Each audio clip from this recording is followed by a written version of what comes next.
PCS current news में अभी की खबर है एशियाई विकास बैंक की 58वीं वार्षिक बैठक।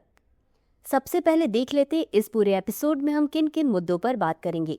सबसे पहले जानेंगे चर्चा में क्यों है, फिर जानेंगे भारतीय प्रतिनिधि मंडल के बारे में, साथ ही जानेंगे द्विपक्षीय बैठक और एशियाई विकास बैंक के बारे में, और अंत में देखेंगे एक अभ्यास प्रश्न को।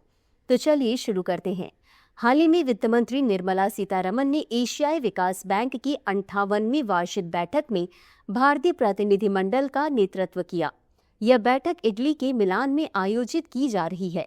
4 दिवसीय इस कार्यक्रम में भारत सहित एडीबी के सदस्य देशों के आधिकारिक प्रतिनिधिमंडल, बोर्ड ऑफ गवर्नर्स और अंतर्राष्ट्रीय वित्तीय संस्थाएं इसमें भाग ले रही हैं। अब जान लेते हैं भारतीय प्रतिनिधिमंडल के नेतृत्व के बारे में।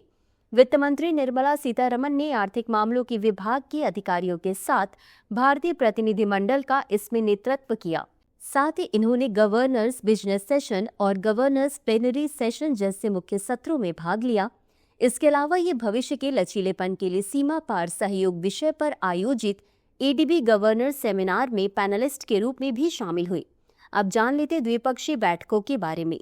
वित्त मंत्री ने एडीबी के अध्यक्ष मसात्सुगु असाकावा, अंतर्राष्ट्रीय कृषि विकास कोष के अध्यक्ष तथा Japan bank for international cooperation के गवर्नर से द्विपक्षीय बैठकें की।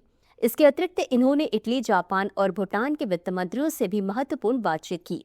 भारत ने इन बैठकों में निम्नलिखित पहलुओं पर जोर दिया, जिनमें शामिल हैं निजी क्षेत्र के नेतृत्व वाला आर्थिक विकास, दिवाला एवं ऋण शोधन अक्षमता संहिता, जीएसटी का सफल कार्यान्वयन और उत्पादन से जुड़ी प्रोत्साहन योजनाएं। साथ ही वित्त मंत्री ने एडीबी से भारत में नवोन्मेषी वित्तीय उत्पादों एवं मॉडलों के संचालन के अवसर की संभावना तलाशने का आग्रह किया। अब जान लेते एशियाई विकास बैंक यानी एडीबी के बारे में। यह एक क्षेत्रीय बहुपक्षीय वित्तीय संस्थान है। इसका उद्देश्य समृद्ध, समावेशी, लचीला और टिकाऊ एशिया प्रशांत क्षेत्र का निर्माण करना है।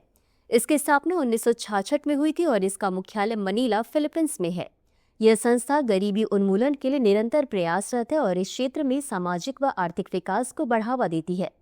यह अपने सदस्य देशों और भागीदारों को ऋण, तकनीकी सहायता, अनुदान तथा इक्विटी निवेश के माध्यम से सहयोग प्रदान करता है।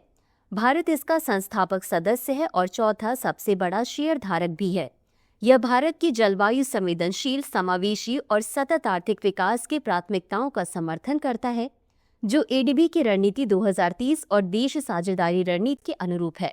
इसी के साथ अंत में देख लेते हैं आज के अभ्यास प्रश्न को।